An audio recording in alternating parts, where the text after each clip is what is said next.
Се уште непознати причините за смртта на родилката од Свети Николе извештајот се очекува наредната недела. Ова го кажа лично министерот Филипче, според кој годишните одмори се причина за доцнењето на извештајот. Извештајот од страна на комисијата која што направивме да направи увид на лице место во болницата, која што разговараше со докторите и сестрите кои беа вклучени во лекувањето, е завршен. Се чекаше извештајот од Институтот за судска медицина и тој е сега готов. И комисијата работи на еден единствен извештај кој што ќе произлезе и од увидот и од извештајот од Институтот за судска медицина. Се чекаше затоа што дел од членовите на комисија користеа годишен одмор.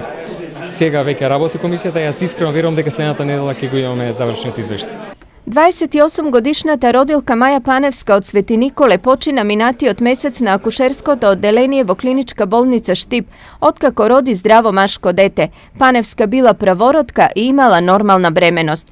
Во меѓувреме, македонското здравство запише уште една смртна родилка. Овој пат се работи за 31-годишна родилка од Гевгелија која почина на клиниките во Скопје, истиот ден кога министерот ги промовираше мерките за подобрување на состојбите во родилиштата.